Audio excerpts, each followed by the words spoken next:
अस्सलाम वालेकुम। Hunted fair stories में मैं आप लोगों की भेजी हुई स्टोरीज सुनाता हूँ। अगर आप भी मुझसे अपनी कोई स्टोरी शेयर करना चाहते हैं तो डिस्क्रिप्शन में मेरा व्हाट्सअप नंबर है। अपनी स्टोरी लिखकर या वॉइस मैसेज के जरिए मुझे शेयर कर सकते हैं। मैं बेस्ट स्टोरी सेलेक्ट करूँगा और उस पर वीडियो बनाऊँगा। इसी तरह हम चलते हैं अपनी आज की स्टोरीज की तरफ। आज की स्टोरीज वाकई इसमें बहुत खौफनाक होने वाली है। अगर आपको डर लगता है तो आपसे रिक्वेस्ट है कि स्टोरीज बंद कर दें और सो जाएं। लेकिन अगर आप फिर भी सुनना चाहते हैं तो आयतल कुर्सी पढ़कर अपने आसपास हिसार बांधकर दम कर लें। कहा जाता है जब हम इन मखलूकात का जिक्र कर रहे होते हैं तो ये हमारे बहुत करीब आ जाती हैं और अपनी बातें सुनना लग जाती हैं। आपको डर ना लगे इसलिए आयतल कुर्सी पढ़ें। तो चलते हैं हमारी स्टोरीज की तरफ। हमारी पहली स्टोरी हमें जिन भाई ने भेजी है उनका नाम शाहिद है।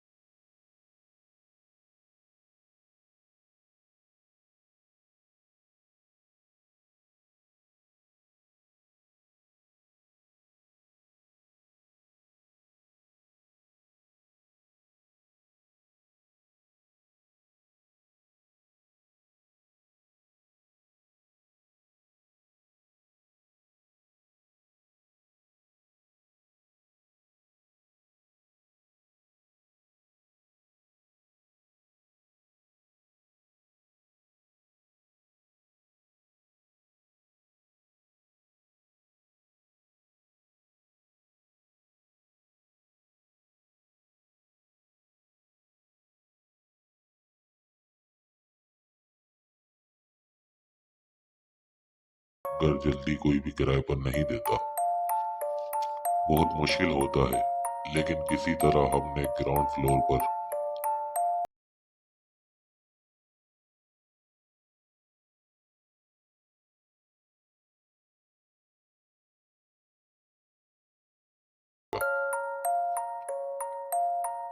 जैसे ही हमने अपार्टमेंट का कब्जा लिया और गेट पर खड़े होकर चाबी से लॉक खोल रहे थे तो वहां से गुजरने वाले एक रिहायशी अंकल ने हमें बहुत हैरत भरी नजरों से देखा। कुछ कहा नहीं, फिर एक खातून भी बिल्कुल इसी तरह का रवैया इख्तियार करती हुई गुजर गई। खैर मैंने ज्यादा नहीं सोचा और हमने अपार्टमेंट की सफाई शुरू कर दी। उस अपार्टमेंट में सिर्फ दो कमरे थे, एक बड़ा लाउंज, दो बाथरूम्स और एक बालकनी थी। बालकनी के 1 फुट के फासले पर ऊपर वाली मंजिल के रिहायशियों का फेंका हुआ कचरा जमा था। मेरे कजन ने कुछ मजदूर सफाई के लिए बुलवा लिए। हमें घर के तमाम हिस्सों में बल्ब लगवाने थे, किचन, कमरे, वॉशरूम। तब अंदाजा हुआ कि घर की हालत बहुत खराब है, सिवाय एक कमरे के। और उस कमरे का जो वॉशरूम है वो भी बिल्कुल साफ और सुथरा और ठंडा था, जैसे किसी ने वहां एसी 20 डिग्री पर चला रखा हो। जबकि बाकी घर में गर्मी थी। जैसे ही सफाई शुरू की, लाउंज की दीवार पर जहां बल्ब लगाया था वहां फर्श पर सफेद टाइल्स थी। कुछ ही देर बाद काले रंग के कीड़े मकोड़े आ गए और वो खास तौर पर बालकनी की खिड़की से आना शुरू हुए और देखते ही देखते फर्श का 1/3 हिस्सा ढक लिया गया। हमने बात को हल्का लिया और सोचा शायद फिनाइल की खुशबू की वजह से ही कीड़े आ गए। फिर हमने कमरों की सफाई शुरू की।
अब तो बाहर बैठते हैं जब तक तेरा कजन नहीं आ जाता। मुझे आज भी याद है उस आखिरी कमरे और उसके वॉशरूम का बल्ब बचाने गए जब हम अपार्टमेंट से निकल रहे थे तो मैंने घर का मेन ब्रेकर गिरा दिया। अब रात के 2 बज चुके थे। हमने सोचा चलो चलते हैं और सो जाते हैं, बाकी सारी मरम्मत सुबह मजदूरों को बुलाकर करवा लेंगे। मैंने घर का ताला खोला। एंट्रेंस गेट के सामने ही एक कमरा था। जैसे ही मैंने गेट खोला और हम अंदर दाखिल हुए, मेरी नजर पंखे पर पड़ी। मैंने देखा पंखा चल रहा है और उसके जो 2 पर हैं वो मुड़े हुए हैं, बिल्कुल ऐसे ही जैसे कोई उस पर झूला झूल रहा हो। और लेफ्ट साइड वाले कमरे के वॉशरूम की लाइट भी ऑन थी, हालांकि मैंने ब्रेकर अभी तक ऑफ ही रखा था। आप यकीन करें, जैसे मेरे बोलने की ताकत ही खत्म हो गई हो। मैंने बस अपने कजन और दोस्त का हाथ पकड़ा और उन्हें बाहर की तरफ खींच लिया। अपार्टमेंट से बाहर वो बार बार पूछते रहे क्या हुआ, कुछ बोलो, मगर मेरी जुबान जैसे हरकत ही नहीं कर रही थी। हिम्मत करके मैंने गेट दोबारा खोला और जहां से हम अंदर गए थे वापस वहीं से जाकर कोयटा के होटल पर रात गुजारी। अगले कुछ दिनों में एजेंट से खासी लड़ाई झगड़े के बाद हमने अपना डिपॉजिट वापस लिया। जब सामान उठाने दोबारा अपार्टमेंट में गए तो वहां पहले दिन वाले अंकल मिले। उन्होंने पूछा आप लोग रह नहीं रहे? मैंने उन्हें सारा किस्सा बयान किया।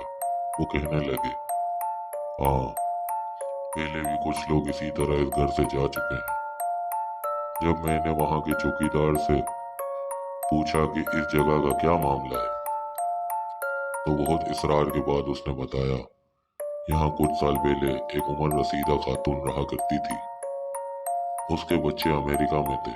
वो अमेरिका से माँ को ले जाने आए, मगर उनकी माँ नहीं जाना चाहती थी क्योंकि ये जगह उसके शोहर ने ली थी। वो चाहती थी कि वो शोहर के घर में ही रहे और यहीं वो आखिरी सांस ले। फिर ऐसा ही हुआ। कुछ अरसे बाद माँ की पुरस्कार तरीके से मौत हो गई और सोसाइटी वालों को तब पता चला जब घर से बू आना शुरू हुई। मेरी सब लोगों से गुजारिश है कि घर किराए पर लेने या खरीदने से पहले किसी भी रिहायशी जगह को कई बार चेक करें और कम से कम 1 घंटा वहां सूरह बकरा की तिलावत स्पीकर पर लगा दें। अल्लाह ताला की ताकत बहुत बड़ी ताकत है, बेशक मेरे रब से बड़ी कोई ताकत नहीं। तो बढ़ते हैं एक और स्टोरी की तरफ। ये कहानी हमें जिन्होंने भेजी है, हमारी उस बहन का नाम किंजा है। तो चलें ये कहानी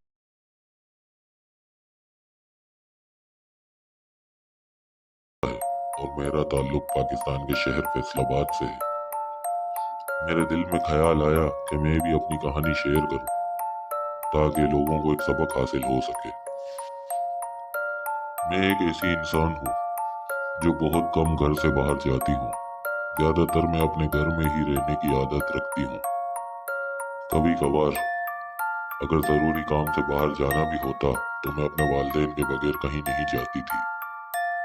फिर एक दिन ऐसा हुआ कि मैं अपने वालिदैन के साथ अपने रिश्तेदारों के घर गई। उस वक्त मेरी उम्र 16 साल थी। उनका घर फैसलाबाद शहर में ही था, लेकिन वो हमारे घर से काफी दूर था। हमारा इरादा था शाम को वापस आने का, मगर रात काफी हो गई और वापस आना मुश्किल हो गया। मेरे वालिद को अगले दिन काम पर जाना था और वो बहुत जरूरी था, इसलिए उनका वहां रुकना मुमकिन नहीं था। उन्होंने सोचा कि वो घर चले जाएं और मैं और मेरी वालदा वहीं रुक जाएं। लेकिन मेरी वालदा ने कहा कि वो मेरे वालिद को अकेला नहीं जाने देंगी, बल्कि वो भी उन्हीं के साथ जाएंगी। उन्होंने सोचा कि मुझे वहीं छोड़ देते हैं और ये मेरी जिंदगी का पहला दिन था कि मैं अपने वालिदैन के बगैर किसी दूसरे के घर में रहने वाली थी। ये मेरे सगे मामू का घर था और उनकी बेटी मेरी दोस्त भी थी, इसलिए मेरा दिल रहने को मान गया। मैंने अपने वालिदैन से कहा कि ठीक है, आप मुझे यहीं छोड़ दें, मेरे वालिदैन रात के वक्त मुझे उस सुनसान रास्ते से लेकर घर जाना नहीं चाहते थे, इसलिए उन्होंने मुझे वहीं छोड़ दिया। उनके जाने के बाद कुछ देर तक सब नॉर्मल रहा। फिर ऐसा हुआ कि मेरे मामू और ममानी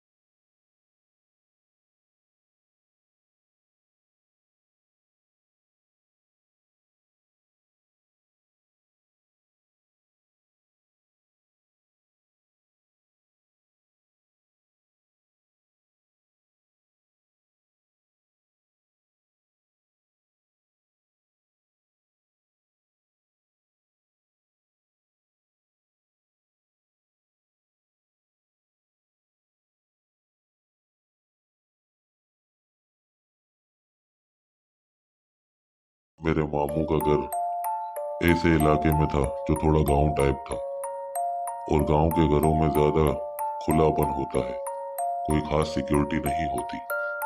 कमरे में एक खिड़की थी जो दरवाजे से कुछ फासले पर थी। मैंने उठकर बाहर देखने की कोशिश की, लेकिन अंधेरा इतना था कि मुझे उस अंधेरे में कोई नजर नहीं आया। फिर अचानक मुझे उस अंधेरे में दरवाजे के करीब एक बड़ा सा काला साया नजर आया। मैं फौरन वापस बिस्तर पर आ गई और डर के मारे रोने लगी। मेरी कजन मेरी आवाज से भी नहीं जागी। मैंने उसे बहुत झंझोड़ा, लेकिन वो फिर भी नहीं जागी। किसी तरह मैंने खौफ के आलम में पूरी रात गुजार दी। सुबह 8 बजे मेरे मामी ने अपनी बेटी को आवाज दी कि उठ जाओ। मेरे दिल में इतना खौफ था कि मैं मामी की आवाज सुनकर भी बिस्तर से नहीं उठी। जब मेरी कजन उठी और बाहर गई तो मैं फौरन उससे चिपक गई और रोने लगी, लेकिन उसको बताया कुछ नहीं। मामू बार बार पूछते रहे कि क्या हुआ है, लेकिन मैं सिर्फ इतना कहती रही कि मेरे वालिद को बोलो मुझे घर ले जाए। फिर मेरा भाई सुबह सुबह मुझे लेने आ गया। मैंने सबको खुदा हाफिज कहा और घर आ गई। घर आकर मैंने ये बात अपने वालिदैन को बताई। ये सुनकर वो बहुत परेशान हो गए और उन्होंने मामू से पूरी बात की। तब हमें पता चला कि मेरी कजन, जो मेरी दोस्त भी थी, उसके पीछे जिन लगा हुआ है। वो रोज रात के 3 बजे उसके कमरे का दरवाजा बजाता है। मेरी कजन को उसकी आवाज तक नहीं आती, लेकिन मेरे मामू और मामी को हमेशा सुनाई देती है। वो कई मर्तबा अपनी बेटी को कमरे में सोने का कहते हैं, लेकिन वो जिद करके हमेशा अकेली ही सोती है। इस सब के पीछे वजह ये थी कि मेरी कजन बहुत खूबसूरत थी, और एक दिन शाम के वक्त वो जमीनों की तरफ चली गई, जहाँ एक जिन उस पर आशिक हो गया और पिछले 2 साल से उसका पीछा कर रहा था।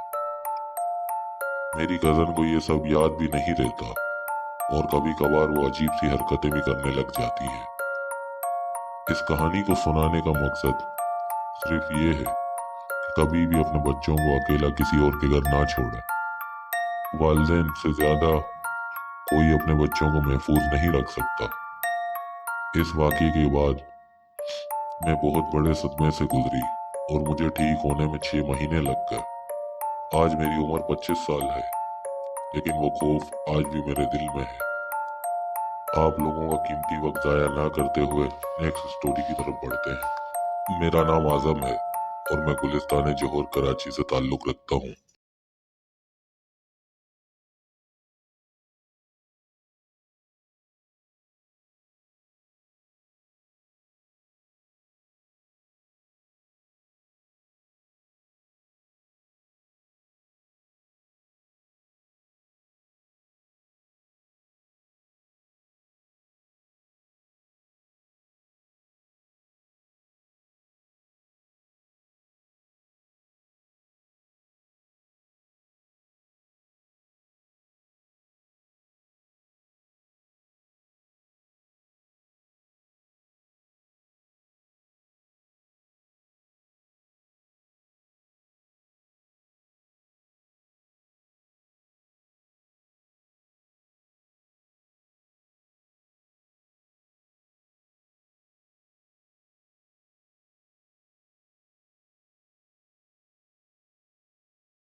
हम ऊपर गए तो अचानक काशिफ ने चीख मारी और उसने कहा कि कोई उसे पकड़ रहा है।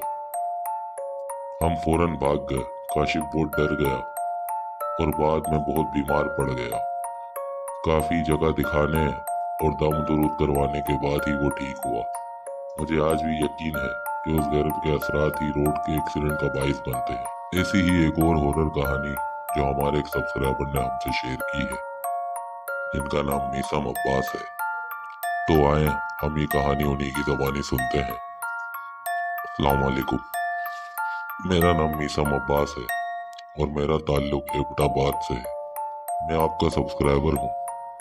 ये वाकया मेरी फुप्पो के साथ पेश आया जब मैं सिर्फ 7 साल का था। आज मेरी उम्र 20 साल है और ये मसला अब तक चल रहा है। 7 मुहर्रम के दिन जुलूस के बाद मेरी फुप्पो की तबीयत अचानक खराब हो गई। उनका जिस्म ठंडा पड़ गया, आंखें लाल हो गई और उनकी आवाज बदल गई। वो अचानक घर से भागने लगी। हमने उन्हें घर में कैद कर लिया। रात भर कमरे से अजनबी आवाजों में वो हमसे बातें करती रही और उनके कमरे से अजीब अजीब आवाजें आने लगी। सुबह उन्हें आमिल के पास ले गए। उन्हें तावीज दिया गया। कुछ दिन ठीक रहा, फिर 10 मुहर्रम के बाद उन पर दोबारा हाजिरी शुरू हो गई। अब वो मखलूक हमसे बात भी करती थी। एक दिन उसने कहा, आज हमें चर्च जाना है, आज इतवार का दिन है। तब सब लोगों को यकीन हो गया कि ये मसला बहुत गहरा है। सालों बाद एक बहुत बड़े आलिम ने हमें बताया कि इन पर काला जादू करवाया गया है और एक औरत जिन इनके ऊपर मुसल्लत करती गई है। अगर हमें इसको हटाना है तो उसने हमसे बकरे की डिमांड की है। उसने बकरे की कुर्बानी का मुतालबा किया। जब कुर्बानी के बाद पलट कर देखा तो ना बकरा था ना उसका खून। मगर आज भी मेरी खाला का मसला पूरी तरह हल नहीं हुआ। दोस्तों, उम्मीद करता हूँ आज की स्टोरीज आपको पसंद आएंगी। अगर स्टोरीज पसंद आई हो तो वीडियो को लाइक करना ना भूलिए और अगर आप चैनल पर नए हैं तो सब्सक्राइब करके बेल आइकन को जरूर दबाएं। अल्लाह आप सबको अपने हिफ्ज़-ओ-अमान में रखे। अपनी दुआ में याद रखिएगा। अल्लाह हाफिज।